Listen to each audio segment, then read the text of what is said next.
One woman just decided, you know what, you can't take my dignity from me.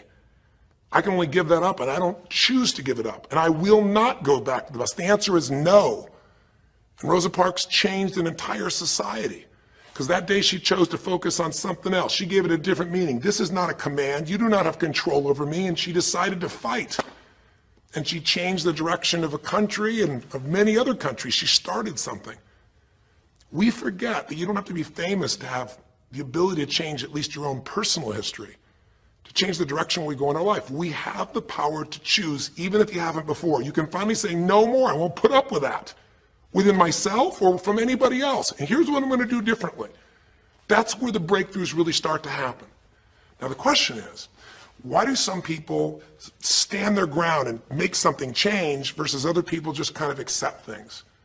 Why do some people make bold decisions and other people make decisions that are based on trying to hang on to what they've got?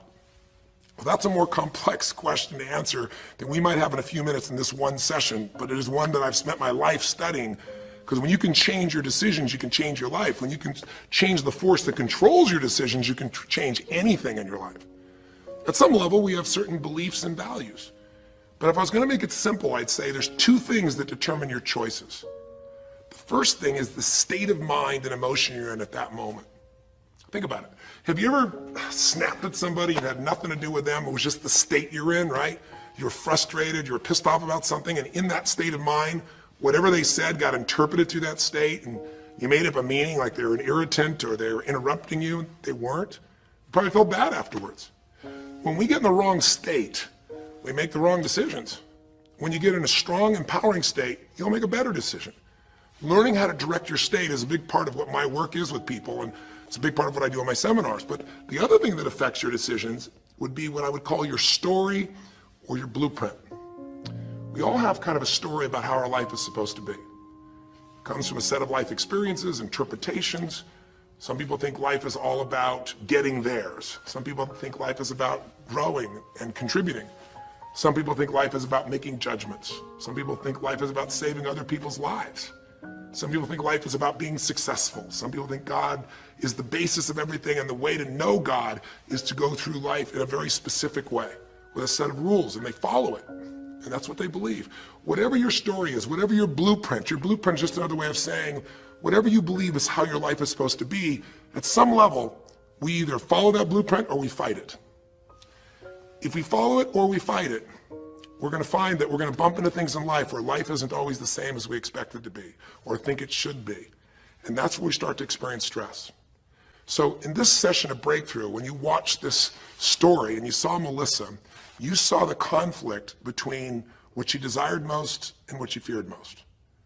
I really believe life is the dance between what you desire most and fear most. That's where you find where we live our life. The dance between what you want most and what you fear most. That's where all that energy is in life. So what does she want? She wants to be famous. She wants to be able to sing and have everyone hear her voice and be able to touch everyone. She wants to contribute. She wants to share her gift. And she definitely wants to be famous and successful. She needs to be closer to her children. And one of the big challenges in life is oftentimes what we want and what we need are two different things. She has 5 boys. They're all extremely young, as I'm sure you saw. And she has a husband. And while they're all supportive of her going on this journey, somewhere along the line, she lost that connection to what was most important. Now, is she a bad person to make bad decisions? No, good people make bad decisions when they get in lousy states, when our ego gets involved, or when we start believing our story. And here was the story she had. Being a mom's important, but the bigger gift God gave me is my singing voice. And once we get seduced into a particular story, and we start to believe it, it takes a hold of our life and it controls all of our choices. And then pretty soon, bad choice on top of bad choice on top of bad choice starts to affect our life. Can you relate? How many times you've made some choices that you wish like hell you would have made a different decision back then, or that no one ever knows the stupid decisions you made? I know I can relate to that. So what I want to talk to you about today for this brief little session is how to break through a crisis. Crises happen, whatever type of crises you go through in your life, and I know you've had many, when we make some choices unconsciously and we get consequences. And we make them unconsciously because we're trying to get what we want. We don't really know what we value most. We don't know what we need. and we find ourselves waking up one day and going, why is my life this way? It's kind of like life is always calling to us to constantly grow and improve. You know, if you're going to look at what's going to make life work, it's really simple. What makes people happy is progress. We're happy when we're progressing. If you're overweight, but you leave today and you say, you know what, this breakthrough thing, what I got out of today for me more than anything else is, I've been stuck waiting for some magical diet, some magical exercise plan, some magical time in the future when we have more time. There is no more time. I don't need to wait for that. I'm just going to make a decision today to get started. I don't need to go out there and go interview 20 trainers and get online. I don't need somebody to give me a perfect plan. I need just to pick up my shoes and start walking. I need to just get somebody behind me who just goes, run! I don't need to wait for perfection. I'm going to do something right now. I choose to get fit. I choose to walk. I choose to run. I choose to go join a club. I'm doing it now. A breakthrough happens the moment you make a new choice. And you don't have to wait. You can just get yourself in a new state. Maybe this tape will get you doing. Or you just have to have a new thought that says, you know what? I made choices in the past. I'm overweight because I chose to eat this and this. I'm not going to eat it anymore. I'm changing now. You can change your whole life real fast with just a few choices. But if you don't make the right choices, eventually you're going to face a crisis. Crisis is when you made so many poor choices that sooner or later life shows up, and instead of asking gently for you to change and improve, to grow, to make progress, to be happy, life, when it's a crisis, now demands change. It isn't asking anymore. We borrowed money as a society and we overspent and we talked about changing and we knew we had to change, and now a crisis happens and guess what? Nobody has a choice. The game has changed.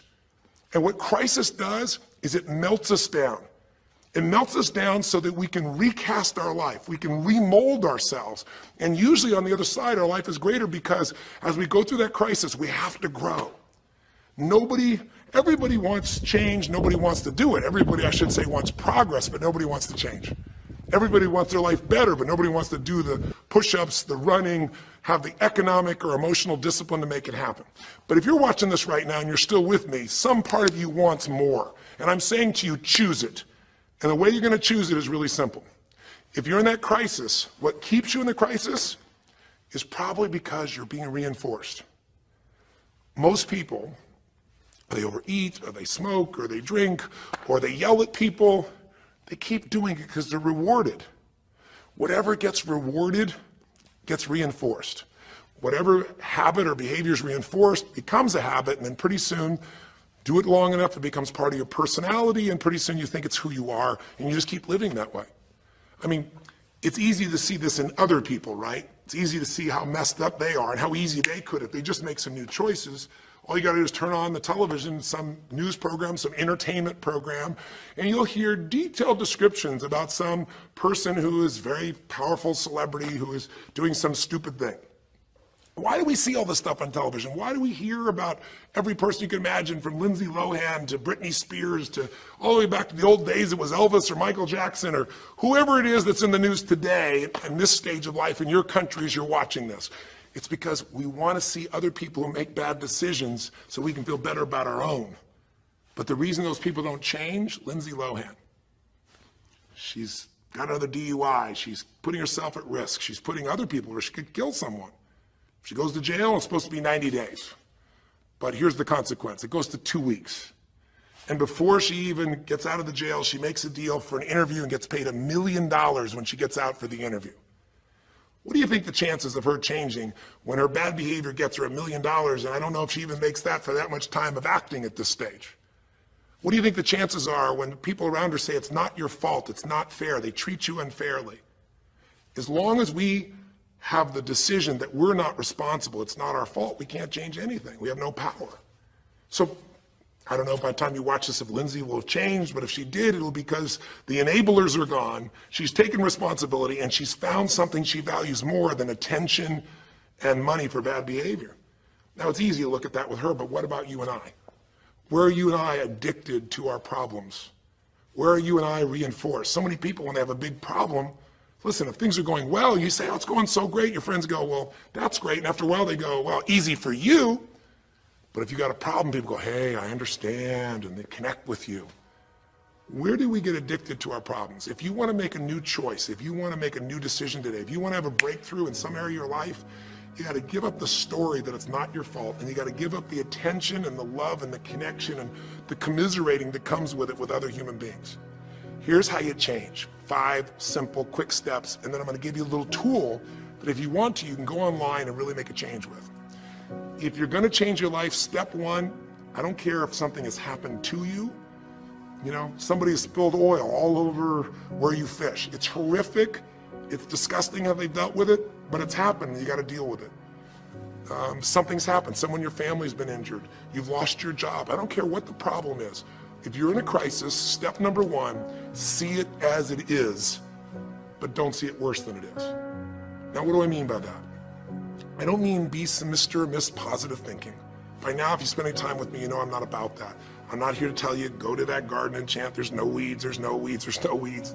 Doing affirmations is not going to change your life. You got to go see where the weeds are and pull them out. My point is simple. You got to see what the problem is, but you can't make it so horrific that you just give up. Today, this is the first generation in almost 100 years of Americans who now believe, the majority of Americans now believe, that the quality of life for themselves and their kids in the future is going to be worse than the past. They have, in other words, nothing to look forward to. 63% of the US as of today. Wow. When you start thinking there is no future, you go into what we call learned helplessness, a place where you just kind of give up. And if you get to that place of giving up, then you have no power over your life. That's when people get depressed. That's when people do crazy, stupid things. That's when people want to turn to drugs or alcohol or sometimes suicide or just total frustration and anger, and their life starts to do the opposite of a breakthrough. It becomes completely stuck and in pain or in ongoing suffering. If you and I are going to break out of that, we got to see it as it is. We're not here to be positive thinking people. You got to see what's really going on. But if you're overweight, you can't say to yourself, well, I'm big boned. That's not why you're overweight. You're overweight because you don't work out, you eat certain things, you eat Cheetos all day long, watching TV. I don't know what it is you do, but I know it's not just because you're big boned. You don't want to make it so it's outside your control or you can't change it. So see it as it is, but don't see it worse than it is so that you have no reason to try. Does that make sense? That's the first step. Step 2, get to the real truth and deal with it. Don't just see it as it is and not worse than it is. Don't just like balance it, but now get to the truth. I mean, listen, if the truth is you've been trying to get a job for 2 years and you truly have worked every day in a particular industry, and the number of jobs in that industry have shrunk down, and you really aren't getting that job, then you might have to look at the truth. The truth is you might have to retool. You might have to say, gosh, you know, the industry I'm in is gone. I mean, gross, simplistic example, but for years, vinyl records were around for 85 years. And it was a gigantic industry. And things came and went. During the vinyl record time, what happened? Well, there was, remember those 8-track tapes? Are you ancient enough to remember those things? Maybe you know somebody who remembers those things. These big boxes, you push them in and out. Yeah, 8-tracks came and went, vinyl records were still here. And then cassette tapes came, right? And cassette tapes were smaller and more compact and more convenient and more seemingly indestructible. And they came over here and vinyl records were still selling like crazy. If you had a job in vinyl records, you kept it. But then a little thing came along called the CD. And when that happened, almost overnight, you saw an entire industry that had been around almost a century was gone. If you were the guy that worked in the vinyl record factory and knew everything about it, it was the second generation, didn't matter. It was over. And now we laugh about a CD, right? Because everything in this digital world you can have instantly. Who wants to put on a CD? Pretty rare, still available. In vinyl records, maybe there's a small market of people that are collectors, but it's gone. My point is, if you're in the vinyl record business, you got to tell yourself the truth. You got to see it as it is, not worse than it is, but you also got to get the truth and deal with it. You got to deal with the cards you're dealt. You're going to have to retool. You're going to have to change something. You might have to move.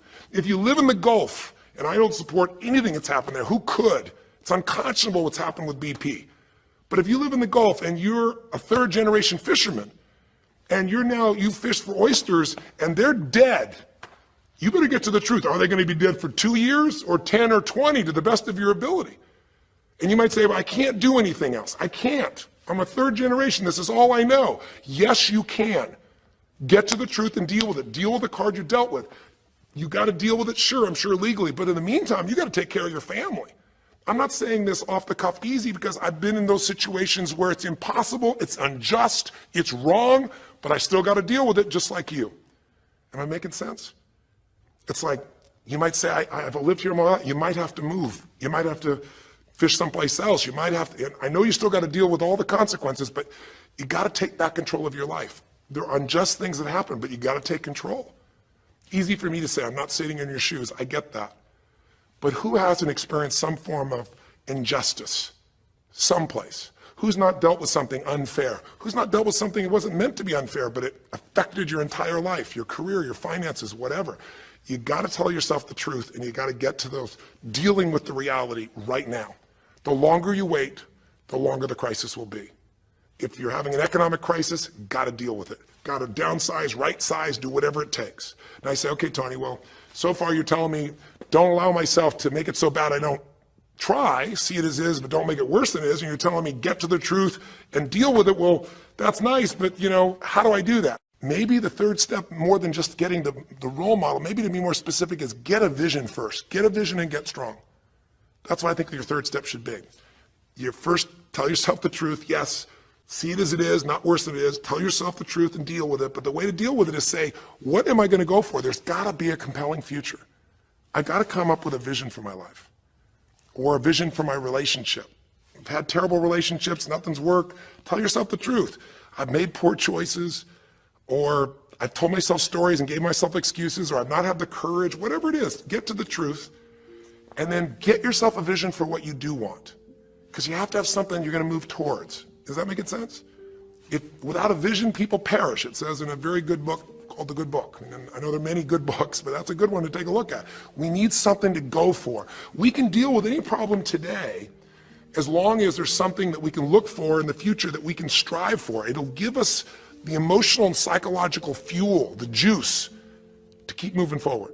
So you got to come up with a vision, and a way to do that, we'll call that step 4. Get a role model. You might get the vision from a role model, you might get the vision just from coming up with a new idea. But in order to figure out how to go from where you are to where you want to be, to close the gap from where you are to where you want to be, it's best to learn by other people's experience whenever you can. So get a role model, get their strategy, and go to work. Get into action. So I'll give you an example. Years ago, when I was first starting to try to figure out how to build myself financially, I grew up at a time when, just as I was starting to do well, this big recession happened. And I remember I was like 29, 30 years old, I think, and maybe 31. And I was doing okay. And then all of a sudden, there were all these business challenges because we went through this severe recession back in those days. And I remember at the time, everybody was downsizing and freaking out. And I thought, you know what? I don't want to just settle for this. I want to find a way to do well. Who's done well in really tough times? And so I started doing my homework. And in those days, you didn't go out and use the internet the way you do today. You couldn't access all that information. We actually went to libraries and did research in traditional ways. I'm ancient enough to remember those days. And I started hearing about this man named Sir John Templeton. Very famous man. He's a man who became a multi-billionaire as an investor. He started with nothing. But what was interesting is when I started to find out about his story, because here's a guy that when he's a young man, he's called Sir John Templeton now. He was actually an American originally. And he wasn't Sir. He came from a very poor family. And he just decided that in his life, he wanted to not only do well financially, he wanted to do so well he could help other people at any level that he wanted. And today, by the way, he's passed, but before he did, he created the Templeton Fund, and he also created a fund that now delivers money, gives money each year at the Templeton Prize to people that do good spiritual works, and it's larger than the Nobel Prize, and it continues to go on. But the guy started with nothing, and here's how he did it. Listen to me now. The reason I look for him as a role model is because he made all his money in the worst of times. He made all his money when people were going through the equivalent of the deepest recession or depression possible. His whole belief was, and this is different than almost anybody else you see around you, was pessimism was the secret to success. That what he wanted to do was make money when people were most pessimistic. Because when people are optimistic, they want you to pay for their house a huge sum of money. But as they start getting more and more pessimistic, where pretty soon they think they can never, the house is the worst thing to have, they'll virtually give you the house. They'll virtually give you the business. And so he made all his money starting in World War II. When the war broke out, when Hitler invaded over in Europe, he took all the money he had and borrowed a total money of $10,000, a total amount. He bought with $10,000 every stock on the New York Stock Exchange that was $1 or less, that he thought might be useful, including some companies that looked like they're going to be bankrupt. But he did it when people were the most pessimistic. Because if you recall, it looked like Hitler was going to take over. It didn't look like we were all going to be the winners. It looked like Hitler was going to dominate. And when people were that scared, they would give up anything they had just to get a little bit back.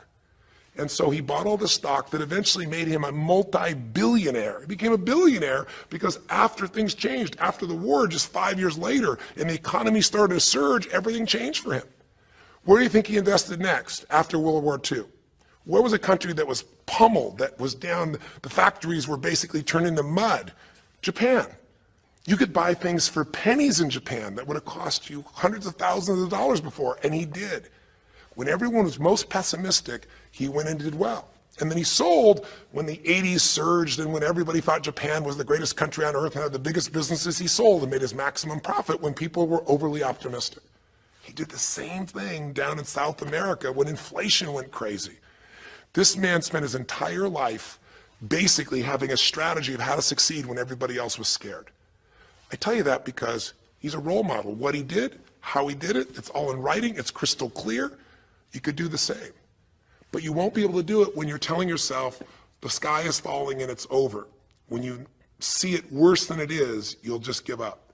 You won't do it if you don't tell yourself the truth is, you know what, this system isn't working. I got to do something. I got to change my finances. I got to change my job. I got to reach. If you don't tell yourself the truth and deal with the truth, the real truth, nothing's going to happen.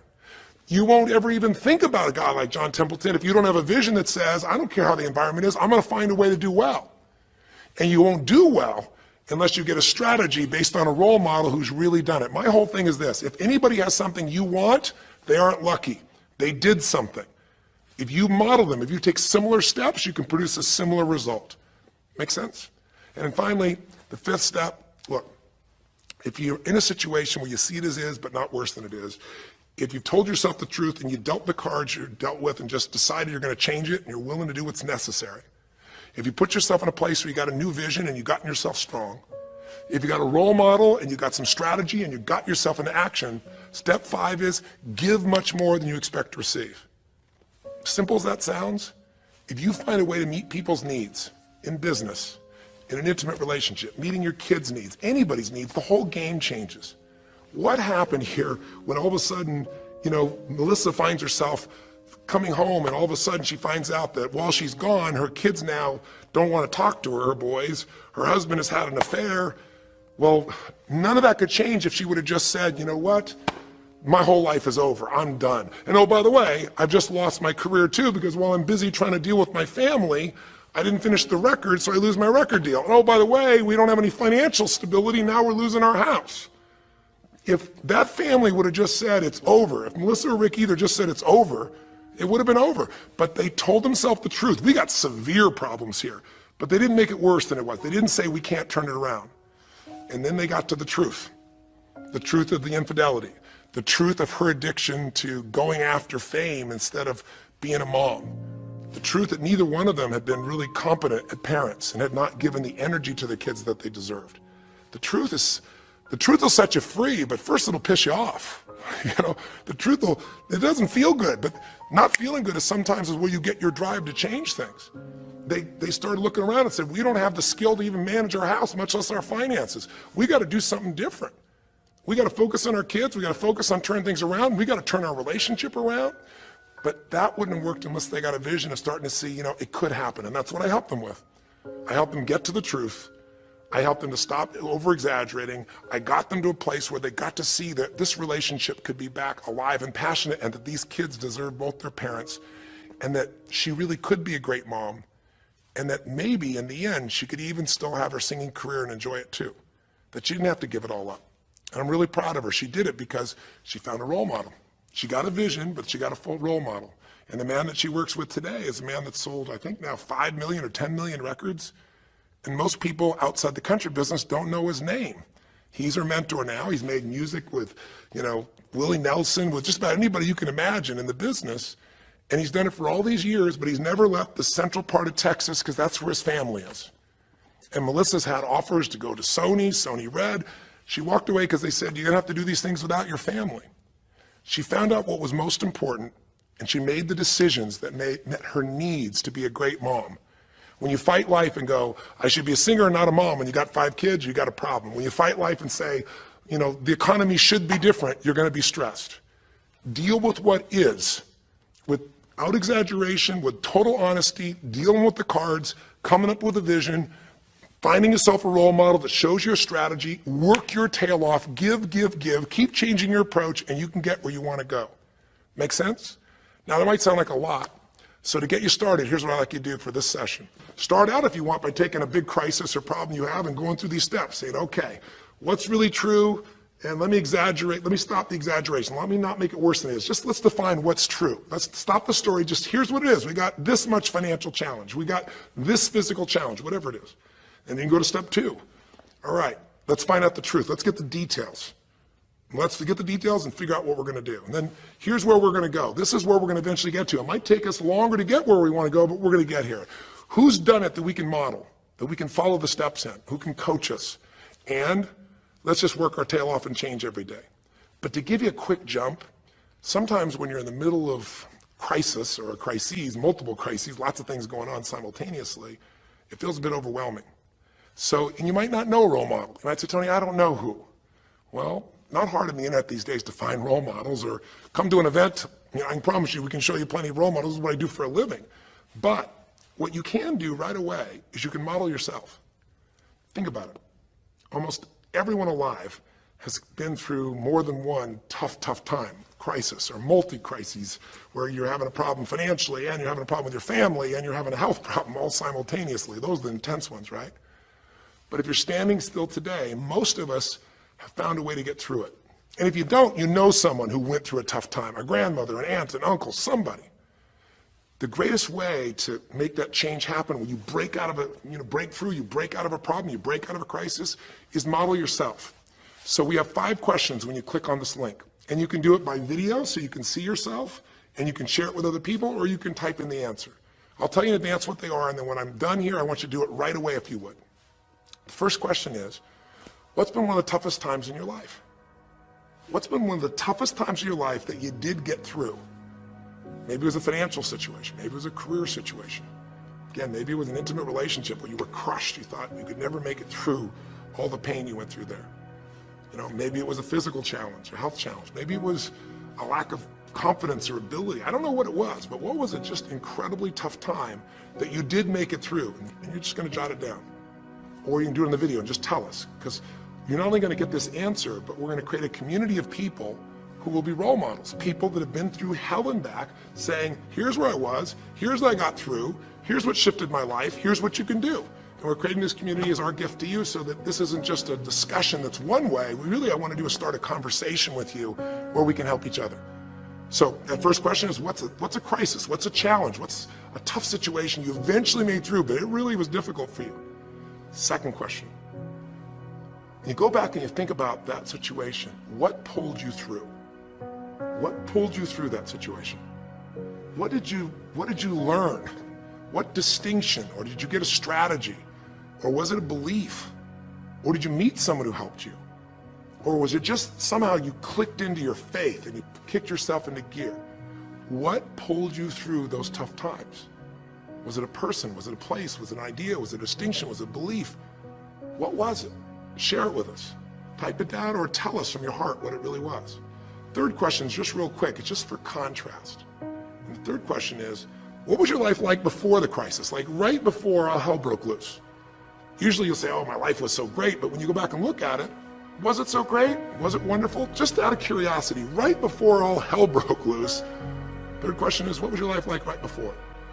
And then the fourth question, what'd you do? What did you do to go from where you were to where you are today? What did you do to get over that situation? What did you do to get through that situation? What did you do to turn it around? What action did you take? Who did you go learn from? What skill did you go get? What did you physically do? Kind of give us the description of what you did, because we all want to know, because you can provide us a pathway. You may have been through a crisis that someone else is going through right now, and they can learn from you. They can learn the shortcut.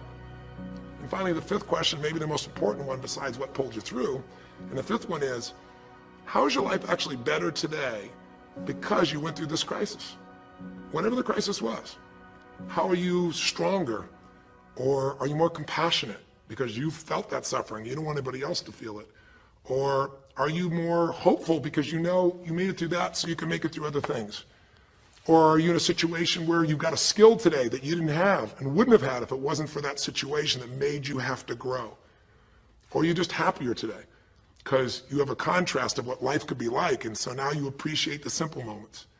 How are you better mentally, emotionally, physically, financially, or spiritually today because you went through the crisis? Even though you wouldn't want to go through it again, you don't want anybody else to go through it, how did it actually serve you in the end? I think if you answer these 5 questions, you don't need to remember them. I said them to kind of trigger you thinking. All you do is type in the answer, or you take the instructions and click on the video and go, okay, toughest time in my life? There have been so many, but I'd say when I went through this divorce, or I'd say when I was told I had this tumor, or I'd say when they told me this company was going to go bankrupt, or whatever it was. Second question, what pulled me through?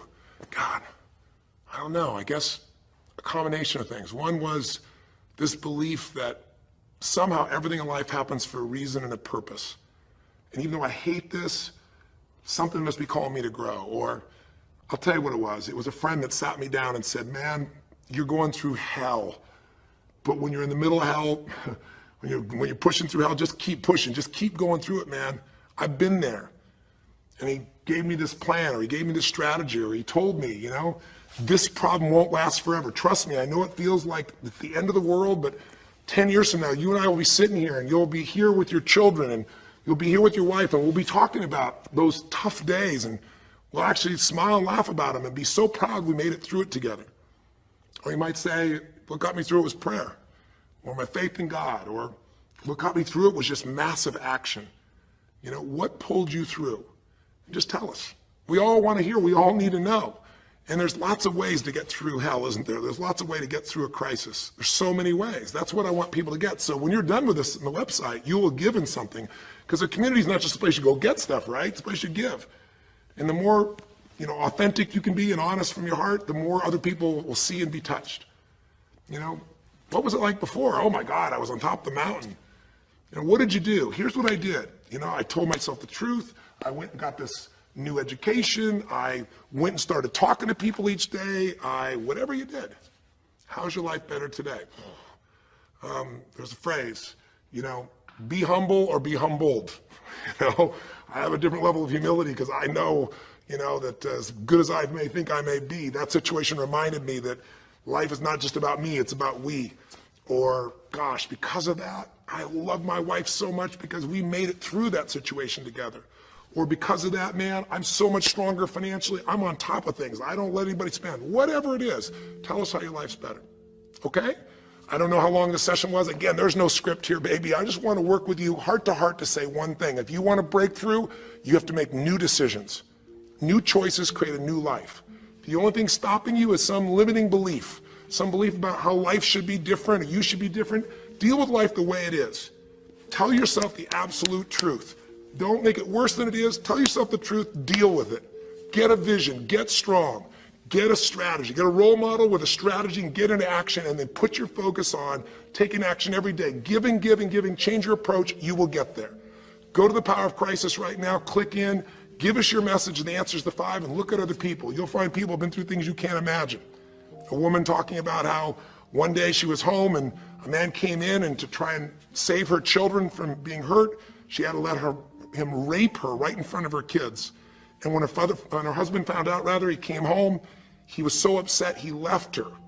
And then she developed cancer. I mean, you'll see some stories here that'll blow your mind. And today she's the most happy, incredible woman, and she's helping other people who have cancer to get through it. She's healthy and strong. Her kids are strong.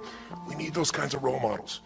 So whether your story is little or big, there is no little or big. We all need a pathway of power, and this will be a gift to yourself because it will activate your resources, and it'll be a gift to other people as well.